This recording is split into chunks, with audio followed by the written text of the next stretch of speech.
We are back with another podcast today. Super stoked. This is somebody from the US. Thank you, Tyler, for being here. Thank you for your time. Yeah, good to be here. Can you maybe start with a little introduction? Yeah, my name's Tyler. I'm from here in Wisconsin in the United States. I'm 32 years old. I'm really into a lot of athletics. I played baseball growing up in college and whatnot. I do a lot of outdoorsy activities. I hunt, I fish, I hike, Wow. travel the entire U.S. hunting and fishing, as much as I can anyway. But that's pretty much the broad of it. What does that mean? Like hunting and fishing? Is it like a sports or is it more like a hobby?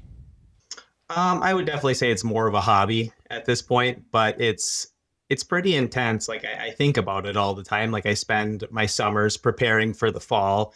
So hunting season here in Wisconsin starts in September. Wow.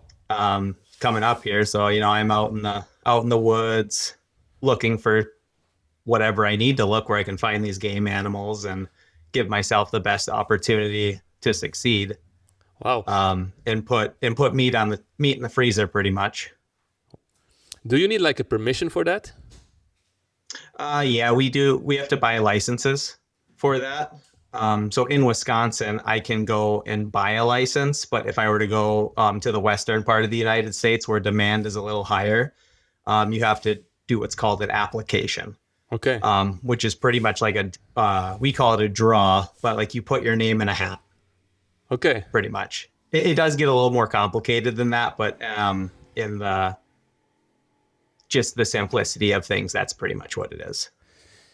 Yeah, so you say that you bring food on the table, so that means that the animals that you hunt, you're allowed to eat them. Yes. Wow. Yep. Yeah, I don't know how it is in Belgium, but I think the rules around that are very like strict. I have no idea if you are able to eat like all the animals that you kill, but yeah, I'm not sure how that works. But it is very like regulated here in Belgium. That's what I know about that. I think in Europe in general it's pretty regulated from what little research I've done. Yeah. Interesting. And so you are into baseball? Is that like, are you into competition or is it just like a hobby? Even right now, I guess not this summer with the surgery that happened, but Right. I do play during the summers here. And it's like men's league. No one is a professional. It is a hobby, but people do take it pretty serious, and I know I take it pretty serious as well. Yeah. Not as serious as I did when I played very competitively in college and whatnot, but it's still very fun to do. Yeah. And to be with a bunch of other guys and have a collective team mentality. Yeah, I can imagine. I think baseball is also very popular compared to, I would say, Belgium or Europe. I think it's very popular in the US. Like I see a lot of that. Oh, Yeah. Is that also like one of the reasons that you decided to do the surgery? Like, can you get me through the process of why did you do the surgery? Because I think that you told me in the past that you did multiple surgeries, if that is correct. I did. Yeah, so going back to my history of shoulder surgeries in 2014, I had surgery on my left shoulder for a labrum repair. That was just an overuse from all the years of playing baseball. And then the very following year, I dislocated my right shoulder and I had to do a labrum repair again Oh, wow. on that. And then, what would that be? Now, 9 years later, I had this Latarjet. So I didn't actually have a choice whether or not I got to decide to do it or not. Well, I mean, I did, but so I was walking out of my house and we had ice all over and I slipped on the ice, dislocated my shoulder, and I actually broke about 25% of my bone off in the glenoid. Wow. So it wasn't a over time thing. It was the bone broke and the surgeons basically said, well, you pretty much have to do this if you want any sort of normal function of your arm again. So, Otherwise it was just going to be very limited function for a while. so the banker was not an option that they've given you. Not really. Okay. It was pretty much either. I always had the option to not do it, but if I wanted to use my arm normally, it was well recommended that I do it. Yeah. Okay. And how long are you post surgery right now? So I had my surgery on February 11th. So I'm about 5 months out. Okay. How is A it little going so over far? 5 months out today. Oh, great. So it's going really good. Um, I've been cleared to play baseball again. I can't throw a ball yet because I don't have the internal or external rotation, but I can definitely swing a bat, no problem. Okay. So that, like, what does that mean? Like, you cannot throw a ball. Do you have pain, or is it because you are just limited with the range of motion that you have? I've tried it a little bit, and I'm just very limited with the range of motion that I have. I don't. So when you're throwing a baseball, your arm lays back Mm-hmm. to put all of that rotational force into the ball to throw it forward. Well, Yeah. my arm can't lay back yet. I just don't have the range of motion for it. Okay. But my range of motion for doing everything else is perfect and fine. But with that range of motion regarding baseball, it's just going to come Yeah. with time. Okay. Is basically all it's going to do. It's like there's nothing more I can do other than just keep attempting to throw a baseball. Awesome. And then eventually it will get there. I'm interested. Can you maybe show what you can do with the arm that has surgery? Is it possible to show, or like in terms of range of Do you motion, mean- like what you can do with the arm? Oh, yeah, I can do everything. Oh, it's the right one. It's the right one. Yeah, it's this one right here. Oh, it looks very good. The range of motion like this. Oh, yeah, I'm perfect. I mean, I'm doing pretty much everything like working out wise. Like I can bench press and I can do pull-ups and all that stuff now. Okay.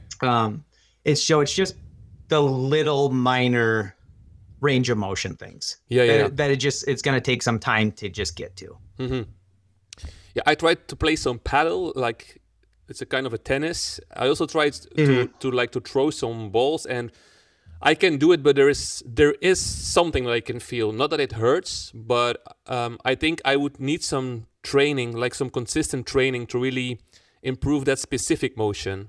Like the smash, for example, in tennis or paddle, I can do it, but I do feel that I just need like some tweaking. So I think for me the lesson is like I probably can do like everything if I want, but I will have to put in some work, because there's a whole a whole new dynamic in the arm with the bone block and with the sling effect. Yeah. So it will take time, but it looks to me that you have like a flawless recovery, as it seems to me. Or yeah, it really was. I mean, my therapist, who's actually one of my good buddies, was phenomenal with what he did. So I was pretty happy with that. Nice. What was the protocol that you received? So the protocol that we had was a lot different than you guys have over in Europe or really anywhere. So I was in a sling for 6 weeks, no moving, couldn't come out of the sling other than to like shower or just do kind of my my exercises, like I don't know what you'd call them over in Europe, but codmans, where you just like you wouldn't even. What's that? Is it like the pendulum? Like the pendulum? Yeah. Yeah, just that. Okay. I mean, I always just call them codmans because that's what my therapist called them. So that's just what. So you were able to do them. You were able to do them in the first 6 weeks. I was able to do those and maybe some like bicep curls just to get that bicep working. Okay. Which that felt really weird. The first couple of times I did that my bicep did not want to work very well with that. And that made me a little scared, but it got better within the first couple of weeks. Yeah. But then after those 6 weeks were done, the following 6 weeks were the only thing I could really do was just work on range of motion with a therapist. I wasn't really doing any like strengthening or anything like that, or even working against the range of motion. It was just strictly range of motion for those first 12 weeks. Okay. Or the second 6 weeks of the first 12 weeks. Yeah. And then like, because for me, it seems that you have full range of motion right now. Maybe a few degrees, I don't know. But for me, at least, you are like able to really go like that. Mm-hmm. Because that's a question that I get all the time. Like people like, when is it that I will have like full range of motion? And like you are showing that it is possible after 5 months to have like that full ROM. So that's good. Mm-hmm. Yeah, it's just the last couple of degrees. Mm-hmm. Is just what's going to take the longest. But even my therapist told me that's a lot of that's just going to be activity based. Like you're just going to get that with the activity. You can only get so far stretching it on your own or even with a therapist, but you really need to do the activity to get that last however many degrees, which is like going back to the whole throwing a baseball thing.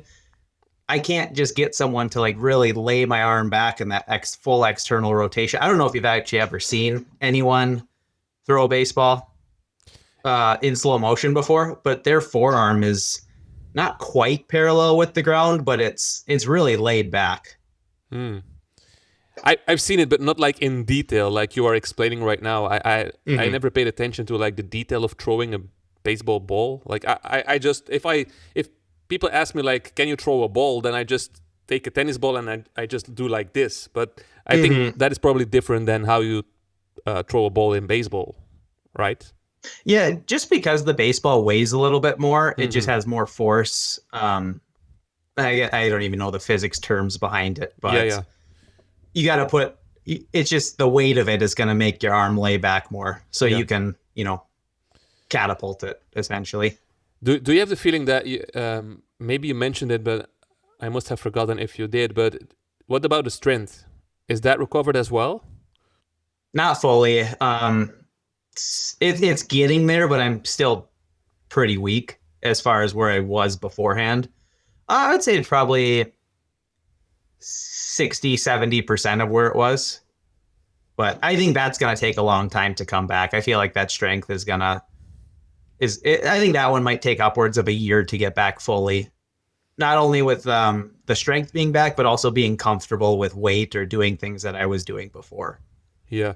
Well, yeah. I mean, definitely in a year, because I think the way, of course, I cannot feel for you, but for me, there was like a long period of time that I was like in that zone of being stuck, but then like in 1 week or 2 weeks, there was like a kind of acceleration, and it's like it improved so fast at such a short time. So 60-70%. I think if you're doing training, you're training probably like in a gym right now, or are you still doing physio or? Yeah. The only physio I'm still doing right now is I go to my therapist once a week, and he just works on range of motion and making sure I don't have any knots in the chest or in the along the scapula or anything like that, and just making sure that scapula is moving freely and gliding properly. But I'm not working with him on strength or range of motion anymore. He's more so, it's just like a management. Yeah. At this point. And you're just going to the gym then, or do you do other things to work on the physical? Well, I don't actually go to a gym, but I have stuff at home. Oh yeah, that I do. Nice. So a lot of shoulder presses now, a lot of like side raises and whatnot. Getting back into those. Those are still pretty weak, but those are actually coming back pretty quick. I do what's called spider walks along the wall. You take a nice. As I say, I think I saw a video where you had that too, where you're kind of, or like you're clocking. Yeah. Doing like a bunch of that, a bunch of that kind of things. Nice. And then just getting back into like regular working out again. And like, doing bench press, rows, anything that I would normally do on a workout day. That's nice. What about the mental part? How has it been for you? Was it a struggle or like? It was a struggle right away. It was a big struggle right away. I mean, as a man, you go from not being able to provide, like I couldn't work. I'm a registered nurse over here, so I couldn't work. Okay. And then that's one of my jobs, but my other job, my wife works full time. So I watched our kids most of the time too, while she was working. Couldn't do that. So I couldn't move my arm at all. And they're 4 and 2 now, so they're young. So I had to get people over, and luckily I had a great support system with my parents, friends, cousins, aunts and uncles, whoever was willing to come over and watch them for a day. They would come over and watch them for a day. But that kind of led to some mental struggles for sure, because there was almost like no purpose that I had other than just like sitting around. Yeah, and I can imagine if you're like a nurse and you have a family and then you're into hunting and baseball, suddenly you cannot do anything anymore. I think you did mention that you did decide to really try to make the best out of that time, out of that free time by what was it? Was it studying the Bible or like? Yeah. So how that started is like, so I've always been thinking about it, and like I need to do this, I need to do this, and then during that time was when like, okay, now I'm actually going to do this. I have time, I have zero excuses, but also I need something to turn to at this point in the, just in this mental trough. Like it's just not doing well. Like I need something to turn to other than myself. Because if I just sit here by myself, I'm just gonna keep thinking about it, and it's not gonna be good. Yeah. So started reading into that a little bit more, and then I read a book called Wild at Heart by John Eldredge. That was a fantastic. It's called Wild at Heart. Heart. What? Yeah. Okay. From by the heart? John Eldredge. Yep, like a heart. It's called Wild at Heart. And I thought, honestly, it was just going to be an entertaining book about how dudes need to be in the wilderness. And I'm like, oh, that's right up my alley. But it's not. It's very scripture based and biblical. And I would recommend you read that book if you get a chance. Yeah, I'm writing it down. So you read that book? Yep, I read that book, and then that actually kind of led me into looking at scripture a little bit more. One thing that I took away from that book was like, who am I showing up as every day, no matter what? Like, am I giving 100% to my wife? Am I giving 100% to my kids? And so that kind of made me think like, okay, I need to show up a little bit more and whatnot, and just do the thing and be productive in whatever ways I can. So what I did when I was having my surgery, like what ways can I be productive? Well, I went out in my backyard and picked up dog poop. Nice. It wasn't, I mean, it's not a huge thing, but it's something. And it gave me a little more purpose. Definitely. Like I need to do this, which then snowballed into a ton of other things. And now, I mean, I'm attempting to work on my own car, fixing stuff around the house. I'm upping my tool collection. I'm always looking for stuff to do. Mm-hmm. So, it's kind of a character change. I wasn't always about that stuff, but now it's like I'm putting away, hunting and fishing and baseball, and that's kind of going off to the side. Now I'm prioritizing doing these things for like what's best for my family. So it's kind of snowballed into a better thing. Mm-hmm. How was your wife's reaction to that? Or like, has she seen a difference, or like, is she aware of the change? And I've been very open with her about it too.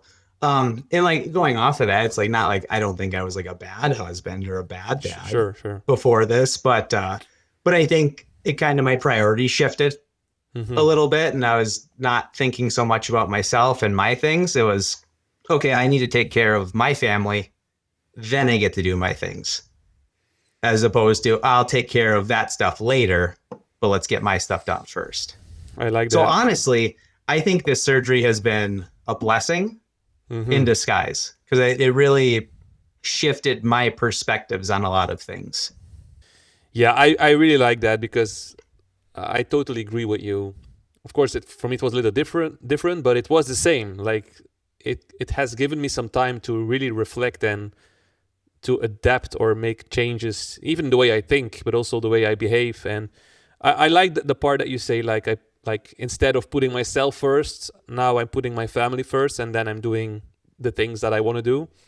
And I'm not going to say that I was always selfish in my life, but in a way, I think in a way I was like in previous relationships, I was always like I'm like very, that hustle mentality, like always doing things and trying to accomplish things and trying to become somebody and all of that, like doing something for myself. And then in my previous relationship, I had one of 9 years. Looking back to that relationship, I was just not really ready to serve my family or to be more in service to my partner. So the reason that I'm saying this is because what you are saying now, it is touching that for me, because the older that I get, the more I realize that it is not all about me, but about the other as well, like your partner and your children and your family. So I will I would check that book because I love to read books, by the way, and definitely if there is scripture involved. So thank you for the suggestion. Yeah, that's a great one. It's a really good book, really good. Can I like zoom in a little bit on the Christian part, if I can? Absolutely. Like, have you been a Christian for your whole life? Was it something that was there since you were born, like in the family, or have you grown into that? I've been a Christian my whole life, essentially, but pretty. I use it as a box to check. Like Sunday was like, oh, we go to church because it's just what we do, as opposed to like really, like now I'm really listening to the message. I bring my Bible to church and like actually like follow along and really reflect on it while our pastor is talking about it. And then, reflect on it with my wife afterwards. Nice. Even if there's something that that comes up that is concerning, not necessarily concerning, but intriguing. And so like, oh, I thought this was interesting. What do you think of this? Yeah. Kind of thing. So I'm not questioning, but I'm more intrigued by what's going on, as opposed to, oh, this is just what we do on Sunday, and then once it's done, it's done. And also another thing that kind of piqued my interest in, really diving into it was my kids. Like I want them to grow up with it, and in that this is not just a thing we do, but it is part of our life. Amen. And a big part of our life at that. Amen. So your wife is also a Christian then, I suppose. Yes. Yeah. She kind of, and she never actually tried to push me into it, but she kind of, just me watching her and how she did it, I kind of veered into getting into it more. She works with her middle school. She's a teacher, and she works with her middle school student. She's the, we have a program here called Fellowship of Christian Athletes. I don't know if we have that in Europe or not. But she works with them. Probably in some respect you do. But she works with her middle schoolers, where she meets twice a month during the school year. And then they go through a lesson and whatnot. And they tie in, Jesus and the Bible and athletics, pretty much. That's awesome, man. Wish I had that in my childhood and youth. Yeah. Right. Yeah, I never really spoke about my own testimony on the channel, and I am planning to do so. Not like the full thing, because for me, the channel that I have here is really to focus on the Latarjet, right? But for me, I turned to Christ. I was never a Christian from the beginning. In contrary, I was like raised in I would say, an anti-Christian household, right? Lots of cheating, lots of lying, lots of all of that. And for me, like in a nutshell, because there are lots of things involved in my, how do you say it? It was really repenting from the occult. I'm sorry, I'm having a hard time to explain it. It's fine, take your time. Yeah, in a nutshell, like I first had to experience like the evil part before I really started to understand that God was real. Because I went through times that, and this is not a lie, this is very honest, like I had times that things were in my room that I could not see. So in the Christian world, we would say demons, right? But I know that there are lots of religions on this channel watching this, but there were things in my room that I could not see. I could feel them. And as a child, I could see them, by the way, but I pushed that away because my parents told me it was fantasy. But there was a time that I really was raped by these beings. I was they were pulling my hair. They were choking me, they were raping me, they were touching my chest. Like I had been through a period in my life that it was like, how do you say, what's the word? There was just no way to not believe in it, because it was happening all the time. And people will tell me that I was crazy, but now I understand that it is real and it happens all the time. And yeah, I tried to find my healing, and like I didn't know Jesus, I didn't know God, I was not into that, and I tried to find my way in. I don't know if you know shamanism. Have you heard about that?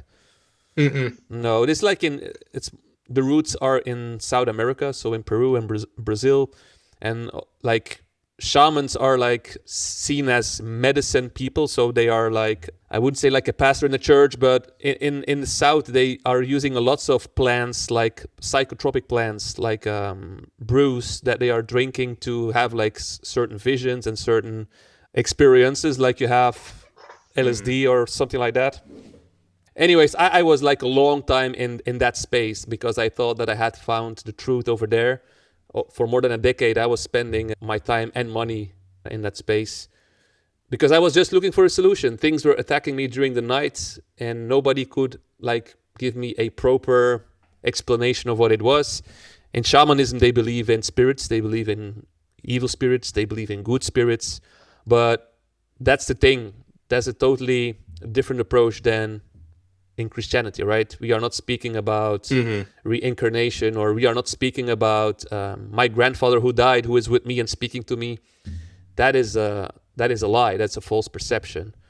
So, anyways, I had like an encounter with Jesus, and I was in Brazil for 3 months. I went to a community, a spiritual community with shamans, with well-known shamans that were also using like plants and all these things. And I went there because I was looking for a solution for my problem. When I was 17 years old, I took too much drugs, too much LSD. And during that overdose, I felt something coming into me, like through my mouth. It came through my mouth inside of my body, like in a very aggressive way.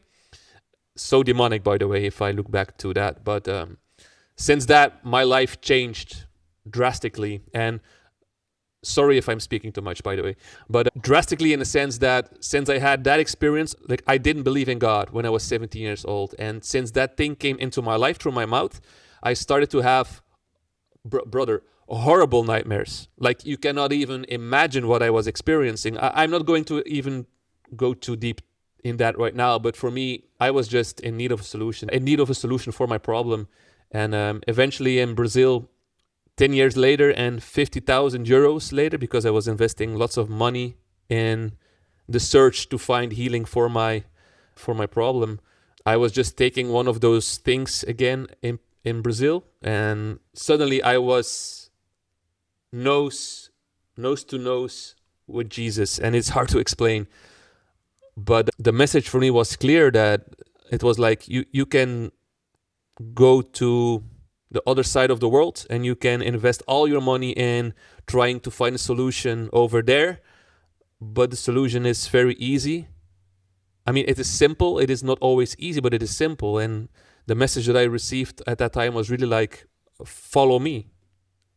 And it's a pretty long story, but since then it took time because I'm also very stubborn, and I try to I always think that I thought at a certain point that they were combinable, so that I could read the Bible and go to church and, learn about Jesus, but then also go to the shamans and drink the brews. And I thought it was combinable. Of course, the Bible says, Jesus says that he's the way, the truth, and the life. So yeah, it took a while, but now I'm really focused on that path. And for me, it has changed my life for the good. I'm planning to make a video about that, by the way, but I'm still like really careful what it is that I exactly want to share, at least on this channel, because I'm planning to have another channel to speak about that more deeply. Anyways, so sorry for the monologue, bro. No, that's okay. I appreciate you sharing that. That's it's great to hear that you found your light anyway, after all of that happened. And I look forward to hearing the rest of it whenever you do decide to share the rest of it. Let's get back to the shoulder because that was the thing that we were speaking about. How was your wife? I imagine, I suppose that you are married. How was your wife able to support you during this process? Oh yeah, she was great. Not only just with the kids, I tried to be as little of a bother as I could about anything physical and whatnot. But I know she always offered to make me food and, just do things like that. That was really all I needed, because the surgery was on my right arm, which I'm right-handed. So doing anything with my left hand was pretty painful. Yeah. not painful, like it hurt, but like hurt the ego that I couldn't do anything. But other than that, yeah, just pretty much watching the kids, and I kind of fended for myself. She was always asking what she could do for me, and I would just say, I'm good, I'm fine. Like, I don't need anything. You got your hands full with the two kids. But she was wonderful Nice. with wanting to do those things anyway. Yeah. Were you prepared for the surgery? Like, did you have like any plans on how you was about to overcome that period, that struggle, or was it just like you went into it and then you just watched what was going to happen? Like, were you prepared for the sleeping part, like for the food preparation, or? Well, I had so I dislocated my shoulder initially on January 7th. So I had over a month to think about what was going to go on here. That was as soon as they could get me in. But with my other shoulder surgeries, I kind of had an idea of what was going to happen. I assumed it was going to be the same thing. I knew the recovery was going to be different, but I figured initially like the sleeping and what the therapy was going to look like was going to be similar. Well, I was wrong on the therapy part, but the sleeping I kind of figured out pretty fast. You know, that paired with some narcotics and whatnot to help with the pain. But yeah, I figured that one out pretty quick. Actually, and I slept pretty good for the most part. Yeah, for me, sleeping was a struggle, man. It took me 2 weeks to really be able to sleep a few hours in a night. I will say I struggled after I got out of the sling. That's when I struggled sleeping because I kind of moved my arm. Like I like sleeping on my arm, like on my stomach, and I liked bringing my arm kind of under my pillow. Well, I didn't have the range of motion for that, so that was kind of weird. Yeah. So yeah. So, but in the sling, when I could just keep it one spot, it was fine. What about your work? Are you already working again as a nurse, or? Yep, I've been back for about a month now. So I had 5 months off until I was ready to come back. How does it feel? Is it a struggle, or? It feels fine. Though the only time transferring patients safely and effectively, that's really what we were worried about. But as of right now, it feels fine. I'm not really using a lot of times all of my strength to get someone safely, because if I'm using all of my strength, I'm probably not doing it very safely. But that's also in the hospital what we have equipment for. Yeah. To use for these things. You know, we ask for help whenever we can. They get a second person in there, or even a third person if we need to, but generally 2 people. And I don't have to work too terribly hard with my shoulder. But I think any earlier, and I wouldn't have been ready to do that. So I think 5 months was just about perfect. Yeah, looks very smooth to me. If I ask you the question, like, would you do the surgery again? What would you say? I would. Just because I can't think of another outcome because of my situation. It was either that or never really use my arm again. Yeah. So I would have to do it. But if I like everyone else who's on this channel, it seems like, you know, they had a choice whether or not to do it, where, you know, they've dislocated their shoulder several times and it's like, okay, now I have to do, or now I'm going to do it. So if I was just, with the outcome I've had, I would absolutely do it again. Nice. Yeah, I have so many people that are really afraid, and I can really understand where it comes from. What about you? Did you experience like that fear before the surgery, or? Yeah, when I saw your videos about the nerve damage, I was like, oh, that doesn't sound too fun, which I didn't have quite your nerve damage, but I was definitely numb on like the outer part of my arm. Yeah. And that, it's still a little numb, and right around the surgery site, it's still pretty numb. But I know nerves take forever to heal. They take a really long time to come back and heal. So it's going to take a while for those to go away, if ever. But arm function is fine. I've never had a problem. They tested that initially right after the surgery too. Really? Like my surgeon came in while I was in the recovery room and had me like squeeze hands, move my wrist and whatnot, and, you know, feel my arm. And I know he was a little worried when I couldn't feel the outside of my arm, but I don't know. I was all drugged up. I wasn't worried at the time. Yeah. Well, for me, I think for me, it is still a little numb, but of course I had the nerve damage, and they told me that it can be that I have this for the rest of my life, the numbness. But in all honesty, I don't really mind, because for me, it doesn't really make a difference in what I can do or what I cannot do. So, Right. That's what I said too. If it was going to be numb on like superficially, like on the skin, I was like, I can, as long as it doesn't affect how I move. I don't really care. yeah. So, have you an idea when are you going to play baseball again? Is that on the schedule already, or? Well, it depends because my team's been playing now for several months. And I'm not just going to be one to just like jump into the lineup as like a starter, just because I haven't been there. So I have no idea. So I'm just hoping for, some late game at bats, essentially, maybe when the game is out of hand or when we need someone to hit, because that's all I'm going to be able to do is just hit, but possibly this coming weekend. Oh, wow. So, yeah. That is... We'll see. Yeah, that's amazing. Yeah, very blessed for the recovery that I've had. It's been pretty incredible. Yeah, I'm happy how for quickly you. And a lot of I think I told you this in an Instagram message, but I've been cleared to do a lot of things that wasn't supposed to happen until November already. Yeah, such as like we talked about that I hunt. Well, I hunt with a bow, which requires me to draw with my right arm. Well, now I'm doing that, no problem. And the surgeon's like, yeah, maybe November that'll happen. But I'm doing that now. Even I was doing that 3 weeks ago. Hunting with a bow. Yeah, it's pretty exciting. It's fun. That looks very intimate. Yeah, very intimate because you have to be up close and personal. Wow. And what animals are you hunting? Here in Wisconsin, white-tailed deer is the main one. But I have gone to our western states here in the United States for mule deer and elk. I've done that before, and that's a incredible experience, being in the mountains. Yeah. Do you know the YouTube channel, like, what's the name? The Outdoor Boyz? It's like a huge channel. Oh, yeah. Yeah, I've watched a few of those. I actually haven't watched too many of them, but I think the guy's name is Luke, and they're all entertaining. The ones that I have watched are super entertaining. That was in Alaska.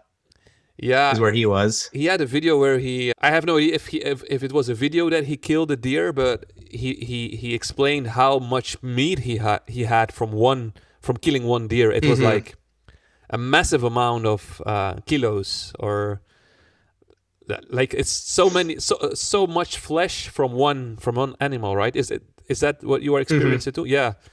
Yeah. Our animals our white-tailed deer are pretty big here. But it's a different kind of deer that's in Alaska. It's a Sitka deer. So I'm pretty sure they're a little smaller than the deer that we have here, actually. Okay. But yeah, when we get a mature animal here off of a male, or we call it a buck here in Wisconsin, off of a mature male, you'll get about anywhere between 50 and 70 pounds. So Probably, what would that be? 20 to 30 kilos, give or take. Wow. And you keep it all for yourself? I eat a ton of meat.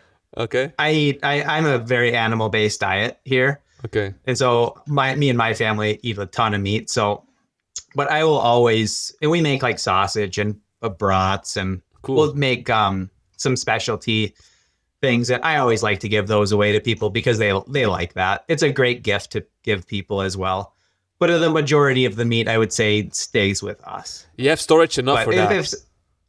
Yeah, we got a big couple chest freezers in the basement. Okay. Nice. In our basement, anyway. Yeah, I would not have enough storage here, so that's the reason why I'm asking.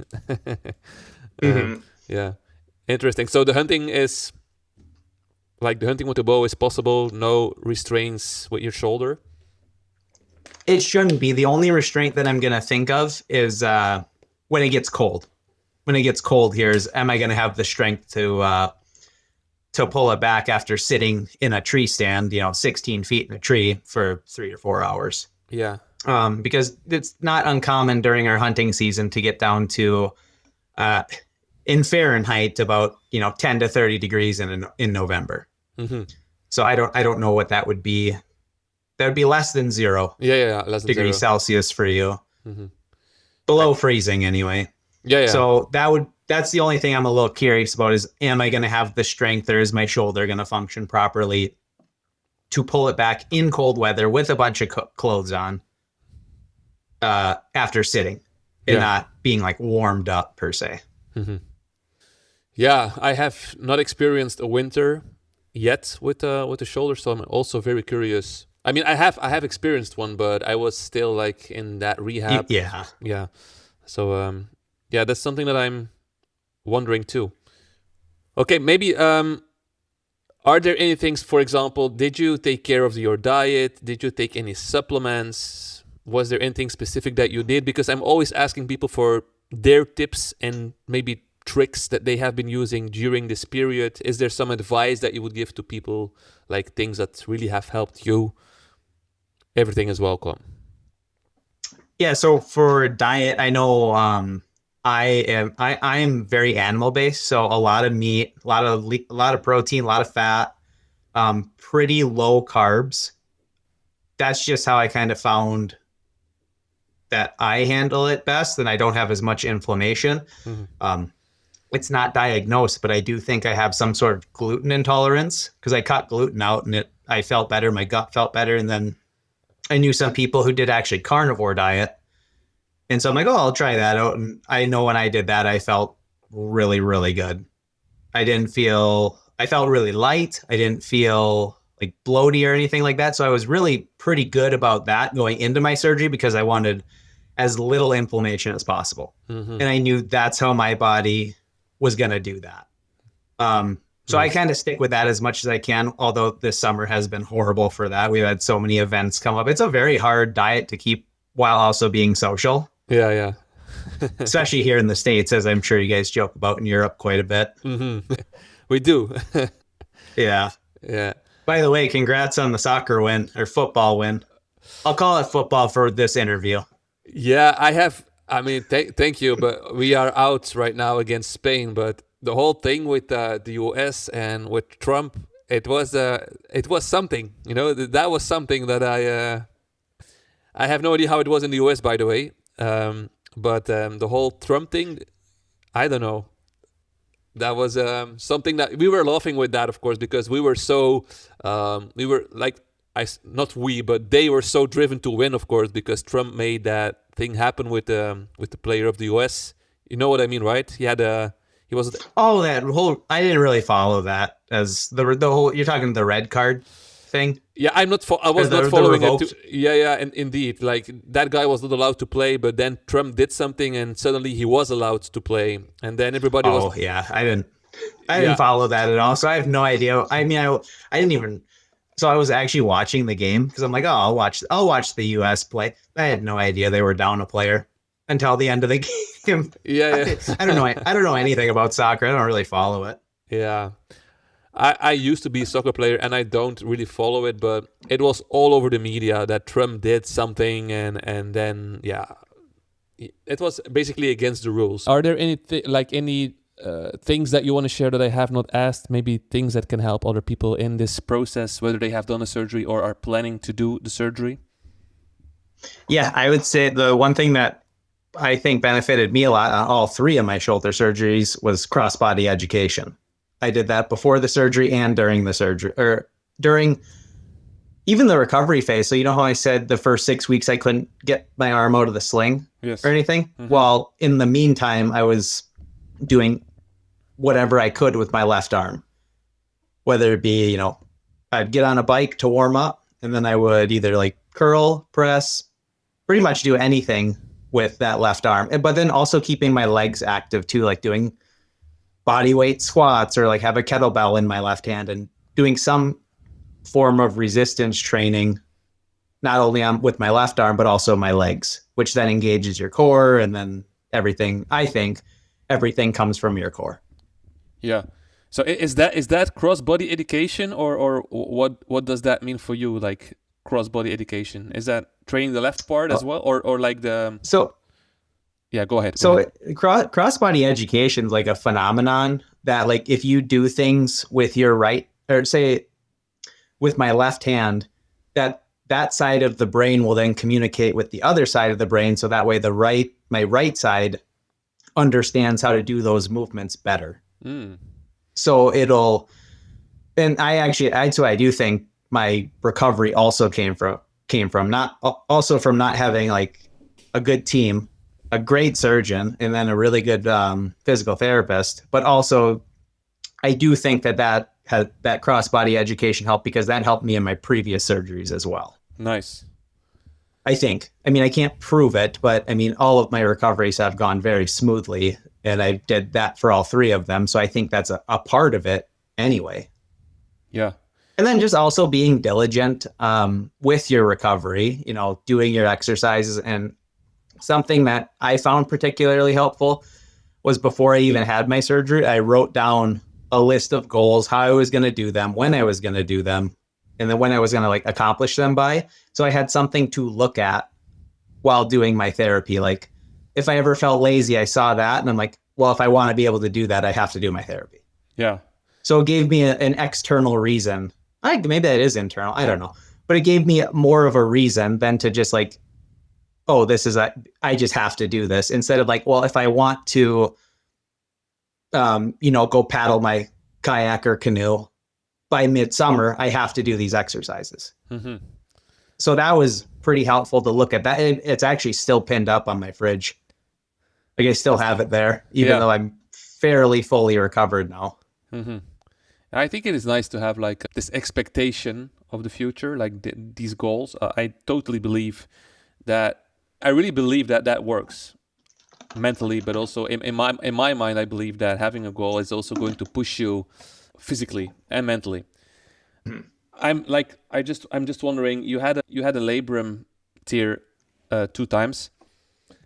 Now you did the Latarjet. Was it only Latarjet, or did they also have to fix something else, like a labrum tear or? No, so they on my Latarjet, they just did the Latarjet and they removed the labrum. He said there was pretty much nothing left. It was non-repairable. So the only thing that's holding my shoulder in is my musculature and the increased surface area of the bone block. Okay. Yeah, that is also a question that I receive all the time. Like if you have a labrum tear and they tell you to do a Latarjet, do they also fix the labrum tear? And I'm just wondering, is it always like, do they always just leave out the labrum, or would they repair it in some occasions? Like, what do you think about that?